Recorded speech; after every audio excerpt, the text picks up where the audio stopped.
Assalamualaikum warahmatullahi wabarakatuh. A'udzu billahi minasyaitonir rajim. Bismillahirrahmanirrahim. Alhamdulillahi rabbil alamin wa bihi nasta'inu ala umurid dunya waddin. Wassalatu wassalamu ala asyrafil anbiya wal mursalin sayyidina wa maulana Muhammadin wa ala alihi wa sahbihi ajma'in, amma ba'du. Tayyib ayyuhatullah wa talibat, sabahul khair. Kaifa halukum hadzal yaum? Masallahu an yaj'alana kulla yaumin fi sihhatin wa afiyah. Baik para siswa-siswi semuanya, selamat pagi. Selamat pagi, bagaimana kabar kalian hari ini? Semoga kita selalu dan senantiasa diberikan perlindungan, kesehatan oleh Allah Subhanahu wa taala.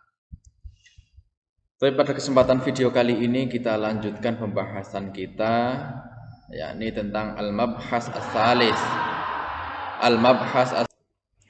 Pada kesempatan video kali ini kita akan membahas tentang al-mabhas as-salis. Pembahasan yang ketiga, bab yang ketiga, yakni tentang manzilatul Qur'ani wa maqasiduhu. Manzilatul Qur'ani wa maqasiduhu. Manzilah itu kedudukan. Manzilah kedudukan Al-Quran wa maqasiduhu, dan tujuan Al-Quran. Ini ada Al-Kharitah Az-Zihniyah, peta konsep, yakni manzilatul Qur'anil Karim, manzilatul Qur'anil Karim minal ilmi, maqasidul Qur'anil Karim. Awalan at-tamhid, pengantar. Innal Qur'ana, Al-Quran ja'a, diturunkan. Ja'a itu datang. Al-Quran itu membawa lihidayatil bashar, hidayah atau petunjuk untuk manusia, wa ingdarihim, peringatan bagi manusia, wa tabsyirihim, kabar gembira bagi manusia, wa ikhrajihim, dan mengeluarkan manusia minadz-dzulumati ilan nur, dari kegelapan, kedzaliman, ilan nuri, ke terang benderang. Anzalahullahu ala khatamil anbiya wal mursalin. Anzalahullah, Allah menurunkan Al-Quran ala khatamil anbiya, kepada menurunkan kepada penutup para nabi wal mursalin, dan para rasul. Penutup para nabi dan nabi yang terakhir, rasul yang terakhir, yakni sayyidina Muhammadin sallallahu alaihi wasallam. Wa kana khataman lirrisalat as-samawiyah as-sabiqah. Begitu juga Al-Quran itu, Nabi Muhammad menjadi penutup para nabi dan rasul, maka Al-Quran menjadi penutup juga, penutup risalah-risalah, kitab-kitab as-samawiyah, kitab-kitab samawi, kitab-kitab yang diturunkan oleh Allah yang sebelumnya. Misalnya ada Zabur, ada Taurat, ada Injil. Al-Quran itu sebagai penutup. Wajibu ayyastamirra ila akhir dunia, dan harus berlangsung, kelangsungan Al-Quran itu digunakan sampai dengan akhir dunia. Nanti sampai hari kiamat Al-Quran masih dipakai. Idzalika qad tadammana hadzal Qur'anu bayanan 'anil 'aqidah as-shahihah. Oleh karena itu, qad tadammana hadzal Qur'an, Al-Qur'an ini mencakup atau mengandung bayanan, keterangan-keterangan, penjelasan-penjelasan 'anil 'aqidah as-shahihah, tentang akidah yang benar, tentang keyakinan yang benar, wa tasyri' ar-rabbani, dan syariat-syariat Tuhan, syariat-syariat Allah, alladzi syara'ahu Allahu linnas, yang disyariatkan oleh Allah untuk manusia. Kama tadammana al-Qur'anul Karim katsiran minal haqa'iq al-ilmiyah al-mutanawwi'ah. Kama tadammana, sebagaimana halnya Al-Qur'anul Karim mencakup atau mengandung katsiran, banyak, minal haqa'iq al-ilmiyah al-mutanawwi'ah, fakta-fakta ilmiah yang bermacam-macam. Iktasyafahal bashar, yang sudah ditemukan oleh manusia, wa ma lam yaktashifha, dan yang belum ditemukan oleh manusia. liqusuri ilmihi wa aqlihi, karena keterbatasan ilmu dan akal manusia. Jadi fakta-fakta ilmiah itu banyak yang sudah terungkap dan banyak yang belum terungkap ya. Karena apa? Keterbatasan ilmu dan akal manusia. Ini ada hadis qala sami'tu Rasulullah rawa Muslimun fi sahihi. Diriwayatkan oleh Imam Muslim dalam kitab Sahih Muslim an Abi Umamah Al-Bahili, dari Abi Umamah Al-Bahili qala sami'tu Rasulullah sallallahu alaihi wasallam, saya mendengar Rasulullah sallallahu alaihi wasallam yaqulu, berkata, bersabda, iqra'ul Qur'ana, bacalah Al-Qur'an, fa innahu, karena Al-Qur'an ya'ti, akan datang, yaumal qiyamati, besok pada hari kiamat, syafi'an, menjadi pemberi syafaat atau penolong, li ashabi, bagi orang yang mau ini tadi, bagi yang ahli Quran, mau membaca Al-Quran, mau mempelajari Al-Quran. Nah, Al-Quran akan menjadi pemberi syafaat kelak di yaumil qiyamah.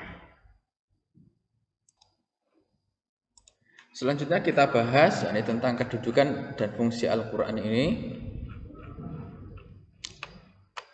Qala Allah Ta'ala, a'udzu billahi minasyaitonir rajim, man 'amila shalihan min dzakarin aw unsa wa huwa mu'minun falanuhyiyannahu hayatun thayyibah wa lanajziyannahum ajrahum bi ahsani ma kanu ya'malun. Barang siapa mengerjakan amal saleh, baik itu laki-laki maupun perempuan, sungguh kami akan menghidupinya dengan kehidupan yang baik dan membalas mereka dengan balasan yang lebih baik dari apa yang mereka kerjakan. Amal soleh dilakukan yakni semata-mata mengharap ridha Allah. Perbuatan dianggap sebagai amal soleh jika dikembalikan pada standar hukum Islam, yaitu wajib, haram, makruh, sunnah, dan mubah. Wajib itu harus dilakukan, haram itu tidak boleh dilakukan, makruh itu dianjurkan untuk ditinggalkan, sunnah itu dianjurkan untuk dilakukan. Kalau mubah dilakukan boleh, ditinggalkan juga boleh. Maka yang wajib harus dilakukan dengan kemampuan yang maksimal, yang haram harus ditinggalkan, yang sunnah dianjurkan untuk dikerjakan. Karena jika yang sunnah sudah sering diabaikan, akan mudah untuk meninggalkan yang wajib. Perbuatan yang mubah sebaiknya dihindari meskipun itu diperbolehkan, sedangkan yang makruh sebaiknya ditinggalkan. Ya, standar syariat Islam inilah yang harus kita. Nah, itu 5 hukum itu tadi. Ada 5 hukum: wajib, sunnah, mubah, haram, makruh, haram. Itu tingkatannya. Al-Quran dan hadis harus menjadi landasan kita dalam beramal. Dari gambar dan ayat di atas itu. Baik, selanjutnya kita bahas kedudukan Al-Quran. Al-Quran adalah kitab samawi. Samawi itu langit, dari kata sama, ya, kitab dari langit. Nah, maksudnya langit itu ya wallahu a'lam, bukan yang di atas itu langit. Tapi maksudnya di atas itu ya Allah itu di atas segala-galanya. Ya, kitab samawi itu yang kitab yang diturunkan oleh Allah langsung, yang diturunkan kepada Nabi terakhir, yakni Nabi Muhammad SAW. Al-Quran menjadi sumber pertama atau pedoman pertama yang utama bagi umat manusia dalam menentukan suatu hukum. Nah, ini seperti halnya dalam Al-Quran, a'udzu billahi minasyaitonir rajim, qul athi'ullaha wa athi'ur rasul fa in tawallaw fa innama 'alaihi ma hummila wa 'alaikum ma hummiltum wa in tuti'u tahtadu wa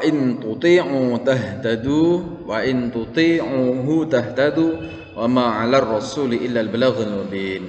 Qul ati'u Allah, katakanlah taatlah kepada Allah, wa ati'ur rasul, dan taatlah kepada Rasul. Fa in tawallaw, jika kalian berpaling, fa innama 'alaihi ma hummila wa 'alaikum ma humiltum, maka sesungguhnya kewajiban Nabi Muhammad Rasul hanyalah apa yang dibebankan kepadanya, dan kewajibanmu hanya apa yang dibebankan. Wa in tuti'u, jika kamu taat kepadanya Rasul, tahtadu, kamu akan mendapatkan petunjuk. Wa ma 'ala rasul illa balagh. Rasul itu hanya menyampaikan risalah dari Allah Subhanahu wa taala. Lafaz ati Allah adalah taat kepada Allah, yaitu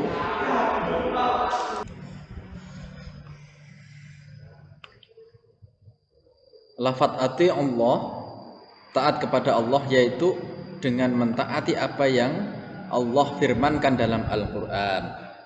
Dan lafaz ati'ur rasul adalah mentaati Rasulullah dengan menjalankan apa yang beliau sampaikan melalui hadis-hadis beliau.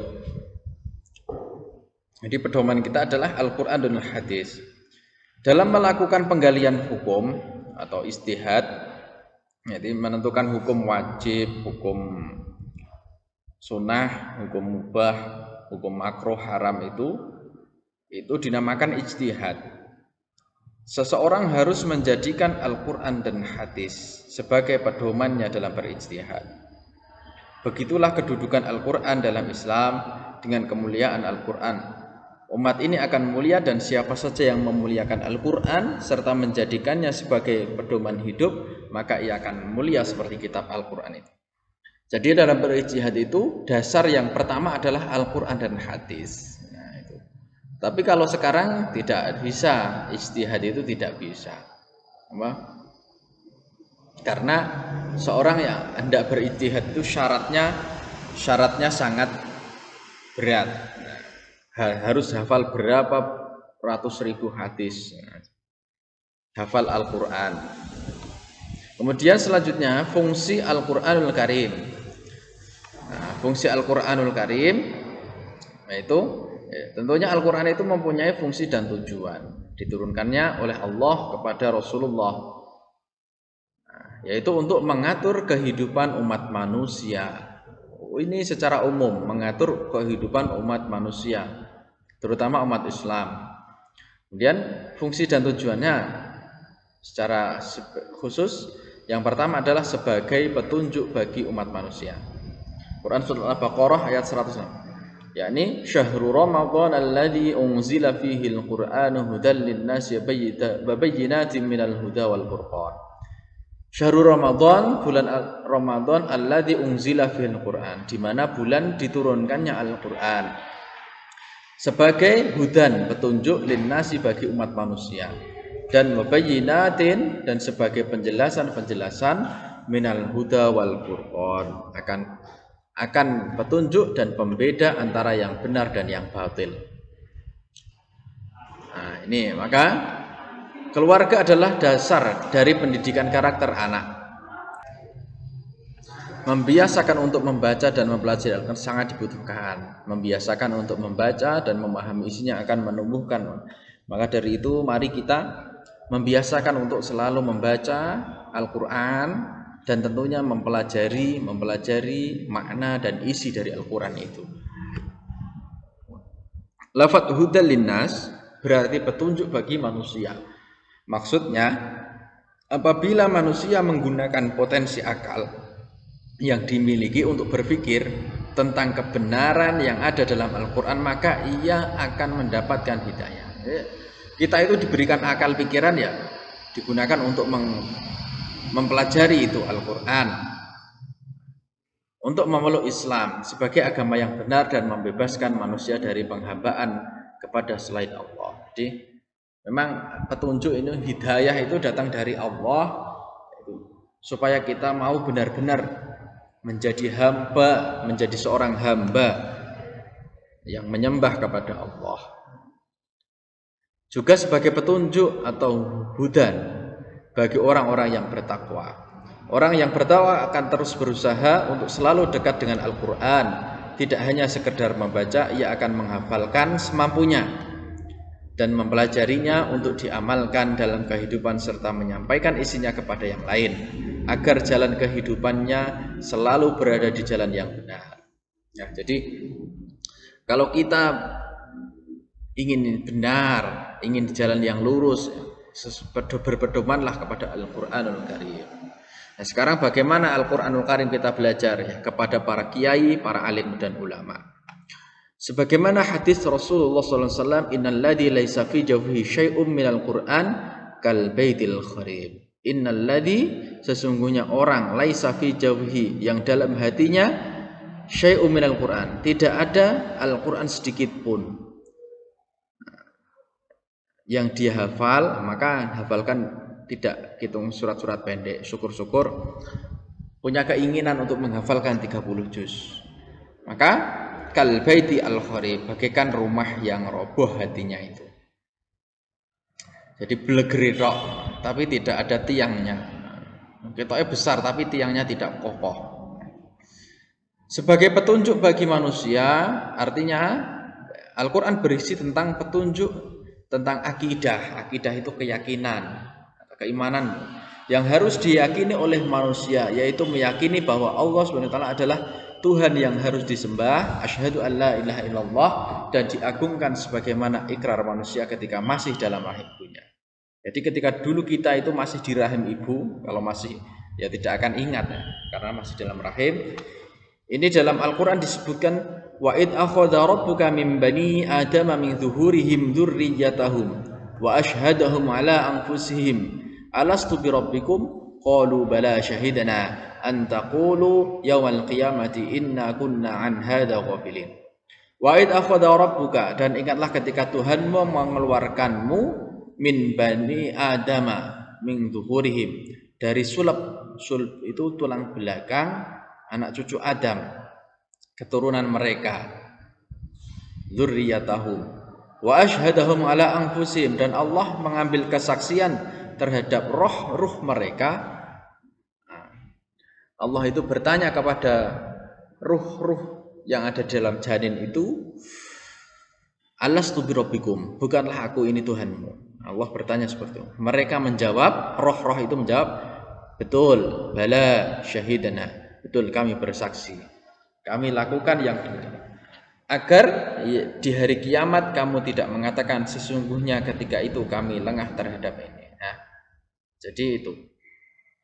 Yang kedua, petunjuk mengenai akhlak, yaitu Al-Quran itu berisi tentang akhlak.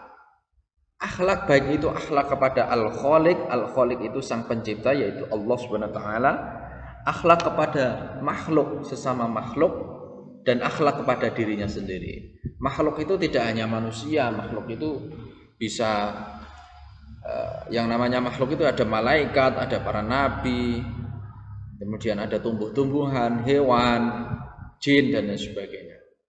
Bagaimana kita berakhlak? Tetapi yang secara terlihat kita akhlak kepada makhluk sesama manusia, kepada hewan bagaimana, kepada tumbuhan bagaimana, dan atau kepada dirinya sendiri. Itu akhlak. Jadi siapa yang akhlak, harusnya akhlaknya seperti akhlak Al-Quranul Karim. Petunjuk mengenai syariat dan hukum yang harus dijalani dalam dunia. Ini ada cerita. Ini Raden Ajeng Kartini, tentunya kita tidak asing dengan R.A. Kartini ini karena di antara orang yang diperingati hari kelahirannya itu adalah R.A. Kartini ini. Nah, lahirnya tahun ini, tahun 879, dari keluarga priyayi. Priyayi itu bangsawan. Nah, Kartini ini adalah putri dari pasangan Raden Manadi Pasti, Aryo Sosroningrat, dan M.A. Ngasirah. Jika membaca sejarah berikut surat-surat Kartini, maka kita akan temukan bahwa Kartini adalah perempuan yang sepanjang hayatnya penuh dengan pergulatan ideologi. Ideologi itu ya keyakinan itu. Pertemanannya dengan keluarga Abendanon sempat membuatnya terkagum pada kehidupan bebas perempuan barat. Jadi ya namanya Kroadaningrat, terus hubungannya dengan orang-orang barat ya, tentunya ingin seperti meniru kehidupan bebas, bahkan nyaris menjadi alat politik sekularisasi company. Lalu persahabannya dengan Stella. Sekuler itu paham yang memisahkan antara negara dan agama. Jadi negara itu tidak boleh berlandaskan agama, sekuler. Lalu persahabannya dengan Stella dan keluarga Van Kol, ini keluarga Belanda, juga nyaris membuatnya meninggalkan Islam, dan mengadopsi nilai-nilai Kristen dan Di akhir hayatnya saat Islam mulai lebih jauh dikenalnya, inilah yang Kartini tulis pada sahabat penanya. Sudah lewat masanya, tadinya kami mengira bahwa masyarakat Eropa itu benar-benar satu-satunya yang paling baik tiada taranya. Maafkan kami, tetapi apakah ibu sendiri menganggap masyarakat Eropa itu sempurna? Dapatkah ibu menyangkal bahwa di balik hal-hal indah dalam masyarakat ibu terdapat banyak hal yang tidak bisa disebut? Moga-moga kami mendapatkan rahmat dapat bekerja membuat umat agama lain memandang Islam patut disukainya. Jadi memang R.A. Kartini Islam, bahkan dalam riwayatnya itu, dalam hikayah sejarahnya itu pernah nyantri juga ngaji Al-Quran kepada Kiai Simbah Kiai Soleh Darat Semarang, belajar Al-Quran. Dan bahkan R.A. Kartini ini meminta Simbah Kiai Soleh Darat itu menerjemahkan Al-Quran ke dalam bahasa Jawa. Itu. Yang kedua tadi sebagai petunjuk, yang kedua sebagai pembeda antara hak yang batil. Hak dan yang batil. Lafaz Al-Furqan ini artinya pembeda. Nah, itu Al-Quran mempunyai fungsi agar manusia dapat membedakan antara hak dan yang batil. Sesuatu yang sesuai dengan Al-Quran itu hak, tapi sesuatu yang bertentangan dengan Al-Quran itu berarti batil. Nah, itu jelas. Maka ini tabarakalladzi nazzalal furqana 'ala 'abdihi liyakuna lil 'alamin nadhira. Tabaraka maha suci zat alladzi nazzala yang telah menurunkan al-furqan, Al-Qur'an tadi pembeda, 'ala 'abdihi atas hambanya yakni Nabi Muhammad, liyakuna lil 'alamin nadhira, agar menjadi peringatan bagi seluruh alam. Apa yang dibutuhkan oleh manusia dalam kehidupan ini sudah terangkum semuanya dalam Al-Quran. Al-Quran menjadi sumber pokok dalam Islam dan berasal dari zat yang maha sempurna. Jadi al-yauma akmaltu lakum dinakum wa atmamtu 'alaikum ni'mati wa raditu lakumul Islam. Hari ini aku telah menyempurnakan bagi agamamu dan aku telah sempurnakan nikmatku dan aku ridho Islam sebagai agama. Dengan potensi akal yang Allah Subhanahu wa taala berikan, manusia mampu memikirkan dan menentukan mana yang salah dan mana yang benar. Kemudian mengambilnya sebagai suatu ketentuan yang harus ia jalani dalam kehidupannya. Juga secara fitrah atau alamiah penciptaannya. Jiwa manusia adalah baik, maka kesalahan yang ia lakukan sebenarnya adalah bertentangan dengan nuraninya. Jika kita melakukan kesalahan itu pasti hati itu akan bertolak belakang. Sebenarnya itu. Tapi kita nekat itu melaksanakan kesalahan. Potensi akal dan secara fitrah penciptaan manusia yang diikuti dengan petunjuk ilahi yang ada dalam Al-Quran, jika dioptimalkan dalam memfungsikannya, maka manusia akan mampu membedakan dan menentukan mana yang harus dilakukan dan mana. Sebenarnya itu kita itu dalam hati itu sudah tahu ini hal yang baik, ini hal yang buruk itu tahu. Tapi kadang kita itu menerobos saja, menerobos yang hal-hal yang tidak baik kita lakukan. Yang halal sudah jelas, bagaimana yang haram juga jelas. Ini sabda Rasulullah Sallallahu Alaihi Wasallam, yang halal sudah jelas dan yang haram sudah jelas. Di antara keduanya itu ada beberapa perkara yang belum jelas alias syubhat. Hal-hal syubhat itu tidak diketahui oleh sebagian besar manusia. Maka barang siapa takut melakukan syubhat, berarti ia telah menjaga dirinya dari sesuatu yang mencemarkan kehormatan pribadinya. Dan barang siapa yang jatuh ke dalam syubhat, maka ia telah terjatuh ke dalam keharaman sebagai orang penggembala yang menggembala di sekitar tempat yang terlarang. Diragukan antaranya itu makan dari tempat yang terlarang. Selanjutnya yang ketiga, Al-Quran sebagai pemberi kabar gembira atau ancaman. Basyiran wa nadhira. Kisah umat terdahulu yang ada dalam Al-Quran adalah gambaran real tentang kehidupan mereka. Jadi Al-Quran itu berisi juga tentang umat-umat terdahulu, mengisahkan sebagai kisah. Kisah kesalehan umat terdahulu memotivasi kita untuk terus berlaku baik agar dapat meraih janji Allah Subhanahu wa taala berupa kehidupan yang baik dan pahala surga. Fungsi Al-Quran ini dijelaskan sebagaimana tugas para utusan, yakni wa ma nursilul mursalina illa mubasysyirina mundzirin faman amana wa aslaha fala khaufun 'alaihim wa lahum yahzanun. Dan tidaklah kami mengutus para rasul itu melainkan untuk memberi kabar gembira dan peringatan. Barang siapa yang beriman dan mengadakan perbaikan, maka tidak ada khawatir atas mereka dan tidak pula mereka bersedih. Jadi kalau sekarang Nabi Muhammad itu nabi terakhir, terus sekarang bagaimana? Nabi sudah wafat. Nah, kita kepada para alim, para ulama, para kiai, karena ulama itu pewarisnya para nabi. Kata mubasyirin ini artinya adalah pemberi kabar gembira bagi orang-orang yang beriman dan melakukan perbaikan diri dengan balasan yang lebih baik. Sedangkan lafadz mungdzirin sebagai pemberi ancaman bagi orang-orang yang melanggar aturan yang dibawa, melanggar syariat. Kalau kita iman ya Al-Quran itu sebagai mubasyir, tapi kita sebagai orang yang selalu menentang berbuat yang tidak baik ya, Al-Quran itu sebagai mungdzir, ancaman. Rusaknya kehidupan ini karena sebagian diri manusia mengabaikan bahkan meninggalkan aturan Allah SWT. Mereka lebih senang mengikuti hawa nafsu daripada mengikuti petunjuk yang sudah disebutkan.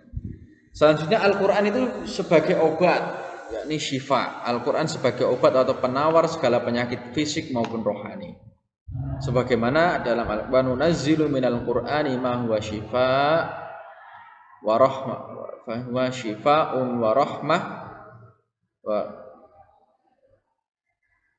wa rahmah lil mu'minina wa la yajidu dzalimin illa khusara.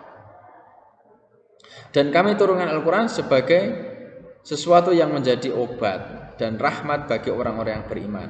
Dan Al-Quran tidaklah menambah bagi orang-orang yang zalim. Jadi orang zalim itu Al-Quran dadekke rugi orang zalim. Al-Quran akan menjadi syifa dan rahmat bagi orang yang meyakininya dan berilmu dengannya. Tetapi sebaliknya orang yang zalim dan tidak meyakininya akan mendapat kerugiannya.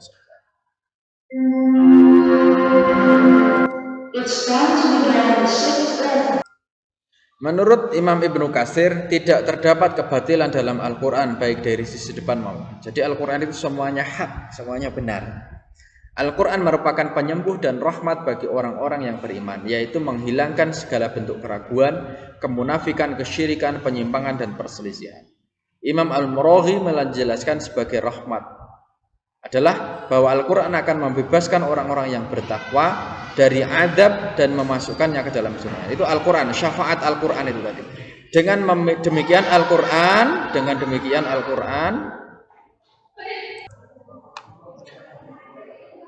ya, dengan Al-Quran akan mengarahkan dan membimbing manusia untuk selalu melakukan kebaikan, memerangi kebodohan agar terus berada pada jalan yang benar dan terhindar dari penyimpangan-penyimpangan akidah maupun kehidupan. Nah, itu adalah fungsi dan kedudukan Al-Quranul Karim. Sebagai tugasnya coba dikerjakan ini halaman 57. Halaman 58. Ini uji kompetensi. Thayyib, syukran ala husni ihtimamikum wa istima'ikum. Wassalamualaikum warahmatullahi wabarakatuh.